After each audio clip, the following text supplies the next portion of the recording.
teman-teman, menurut teman-teman, apa sih yang paling mempengaruhi nilai siswa? Apakah karena pintar sejak awal? Atau rajin belajar? Atau justru karena disiplin? Pada penelitian ini, kita lebih memfokuskan pada kedisiplinan sebagai salah satu faktor yang mempengaruhi hasil belajar siswa. Kenapa kedisiplinan kita dipilih? Karena disiplin bukan hanya datang tepat waktu ke sekolah. Disiplin juga mencakup kebiasaan mengerjakan tugas tepat waktu, mentaati aturan di kelas, memperhatikan guru saat pembelajaran, serta bertanggung jawab atas kewajiban sebagai siswa. Kalau seorang siswa terbiasa melakukan hal-hal tersebut, maka proses pembelajaran juga akan lebih baik. Sebaliknya, jika sering terlambat, malas mengerjakan tugas, atau tidak memperhatikan pembelajaran, hasil belajarnya kemungkinan juga akan menurun. Nah, dari kondisi tersebut, penelitian ingin mau mengetahui apakah benar kedisiplinan memiliki pengaruh terhadap hasil belajar siswa. Nah, dalam penelitian ini terdapat dua variabel. Yang pertama, ada variabel X atau kedisiplinan siswa yang diukur menggunakan angket. Sedangkan variabel yang kedua yaitu variabel hasil belajar yang diperoleh dari nilai siswa setelah pembelajaran. Supaya hasil penelitian ini dapat dipercaya, penelitian juga melakukan beberapa uji statistik. Yuk kita simak bersama. Selanjutnya, saya akan menjelaskan mengenai data penelitian. Penelitian ini melibatkan 30 siswa kelas 4 sekolah dasar. Nah, yang dimana data yang dikumpulkannya ada dua jenis. Yang pertama, skor kedisiplinan yang diperoleh melalui angket. Dan yang kedua adalah hasil belajar yang diperoleh dari tes. Nah, teman-teman, ada yang tahu gak hipotesis itu apa? Hipotesis adalah dugaan sementara yang akan dibuktikan melalui analisis statistik. Hipotesis terbagi menjadi dua bagian. Yang pertama, hipotesis HO yang menyatakan bahwa tidak terdapat pengaruh kedisiplinan terhadap hasil belajar. Dan yang kedua, H1 menyatakan bahwa terdapat pengaruh kedisiplinan terhadap hasil belajar. Teman-teman, kira-kira hipotesis mana yang akan diterima?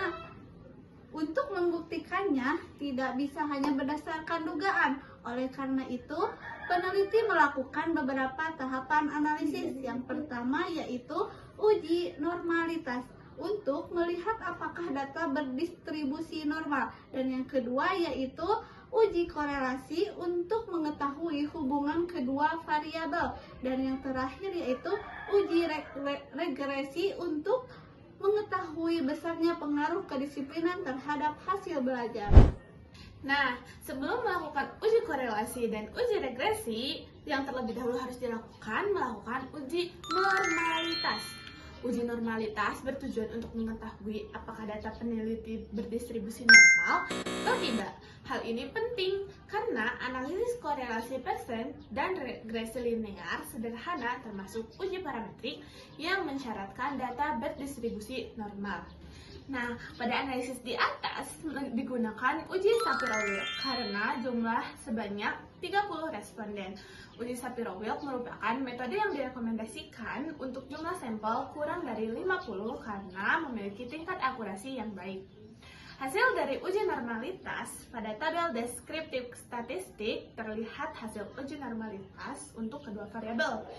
Yang pertama, variabel kedisiplinan atau variabel X dengan jumlah data 30, nilai Shapiro-Wilk 0,967 dan nilai signifikansi 0,453. Karena nilai signifikansi 0,453 lebih besar dari 0,05, maka data kedisiplinan siswa berdistribusi normal.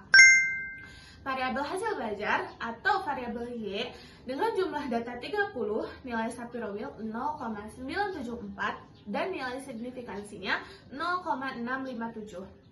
Karena nilai signifikansi 0,657 lebih besar dari 0,05, maka data hasil belajar juga berdistribusi normal. Nah, dasar pengambilan keputusan pada uji normalitas adalah jika nilai signifikansinya lebih dari 0,05, maka data berdistribusi normal. Sebaliknya, jika signifikansinya kurang dari 0,05, maka data tidak berdistribusi normal. Pada tabel percent correlation terlihat bahwa nilai percent sebesar 0,998. Apa arti percent? Nilai percent digunakan untuk menunjukkan arah dan kekuatan hubungan antara dua variabel. Nah, pedoman interpretasi koefisien korelasi adalah jika nilai X 0,00 sampai dengan 0,19, maka tingkat hubungannya sangat lemah. Jika nilai R 0,20 sampai 0,39, maka tingkat hubungannya lemah.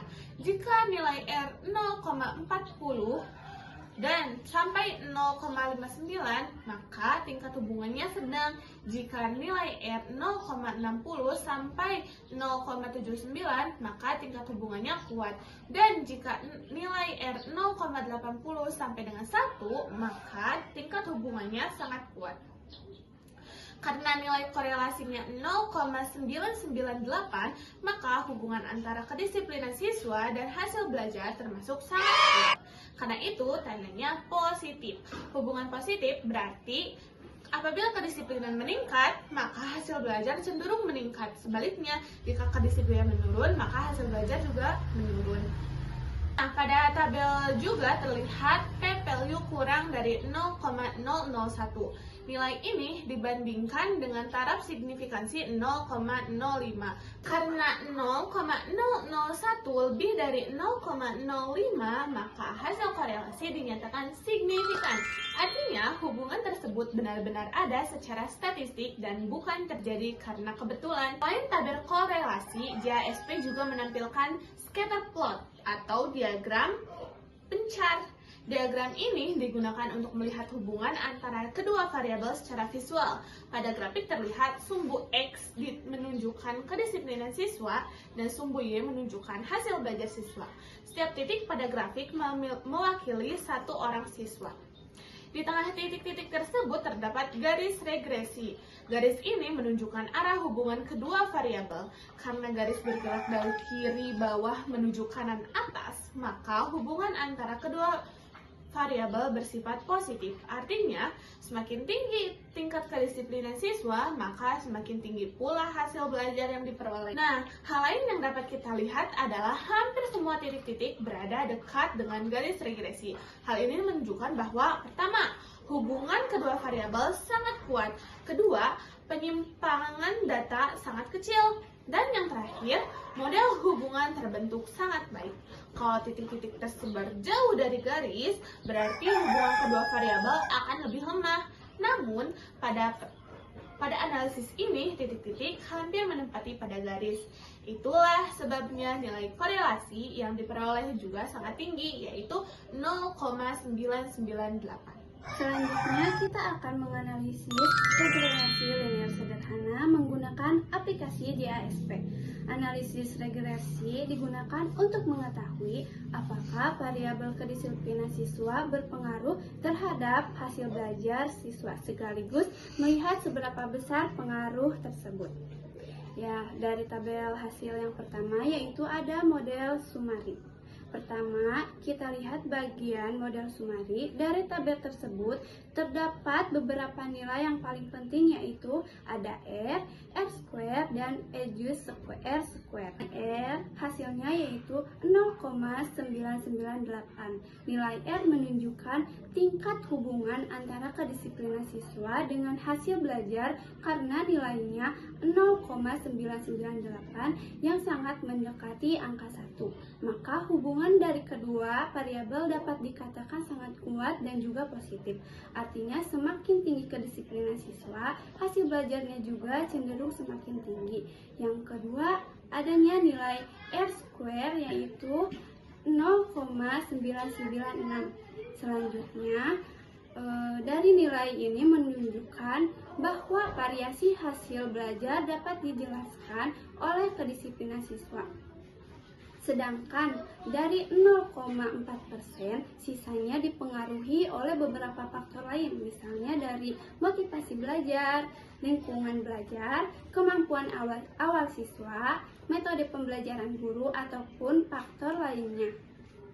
Yang terakhir, yang ketiga, EDUS R-square, yaitu nilainya 0,995. Nilai ini menunjukkan bahwa setelah dilakukan penyesuaian terhadap jumlah sampel dan juga jumlah variabel, kemampuan model dalam menjelaskan hasil belajar tetap sangat tinggi. Jadi, model regresi ini dapat dikatakan sangat baik. Yang kedua, adanya tabel ANOVA. ANOVA ini digunakan untuk mengetahui apakah model regresi yang dibuat benar-benar layak digunakan. Pada tabel tersebut adanya nilai F yaitu 6256. Nilai signifikan atau P lebih besar 0,001. Karena nilai signifikan lebih kecil dari 0,05, maka model regresi ini signifikasi. Artinya kedisiplinan siswa memang memiliki pengaruhan yang nyata terhadap hasil belajar, sehingga model regresi yang digunakan layak untuk dianalisis dan ditindaklanjuti. Yang ketiga, yang terakhir ada tabel koefisien. Tabel ini digunakan untuk mengetahui persamaan regresi. Nilai yang diperoleh adalah konstanta yaitu 25,15. Yang kedua, koefisien regresi yaitu 14,12, sehingga diperoleh persamaan Y sama dengan 25,15 ditambah 14,12X. Dari keterangan tersebut, nilai 25,15 merupakan nilai konstanta yang artinya apabila skor kedisiplinan dianggap 0, maka hasil belajar diperkirakan sebesar 25,15. Yang kedua, 14,12 merupakan koefisien regresi. Artinya setiap kenaikan 1 poin kedisiplinan akan meningkatkan hasil belajar sekitar 14,12 poin. Karena koefisien regresinya bernilai positif, maka hubungan antara kedua variabel juga bernilai positif. Nilai T dan signifikasi. Selain itu, pada tabel koefisien juga terdapat nilai T hitung tinggi sebesar 79,09 dengan nilai P lebih besar 0,001. Karena nilai signifikannya lebih jauh kecil dari 0,05, maka dapat disimpulkan bahwa kedisiplinan siswa berpengaruh secara signifikan terhadap hasil belajar. Dengan demikian, hipotesis alternatif atau HA diterima, sedangkan hipotesis 0 HO ditolak. Baik, berdasarkan seluruh hasil penelitian yang telah dijelaskan, dapat disimpulkan bahwa kedisiplinan memiliki pengaruh yang sangat kuat dan signifikan terhadap hasil belajar siswa. Hal ini dibuktikan melalui hasil uji korelasi dan uji regresi yang menunjukkan bahwa semakin tinggi nilai kedisiplinan siswa, maka semakin tinggi pula hasil belajar yang diperoleh. Dari penelitian ini, kita juga bisa mengambil pelajaran bahwa membentuk kebiasaan disiplin tidak hanya penting untuk menaati peraturan sekolah, tetapi juga menjadi bekal untuk meningkatkan prestasi belajar. Oleh karena itu, peran guru dan orang tua sangat penting dalam menanamkan sikap disiplin sejak dini melalui pembinaan sehari-hari. Sebelum kami akhiri, kami ingin mengajak teman-teman untuk menjawab satu pertanyaan. Setelah melihat hasil penelitian ini, menurut teman-teman, kebiasaan disiplin apa yang paling mudah diterapkan mulai hari ini? Demikian presentasi dari kelompok kami. Wabillahi taufiq wal hidayah. Wassalamualaikum warahmatullahi wabarakatuh.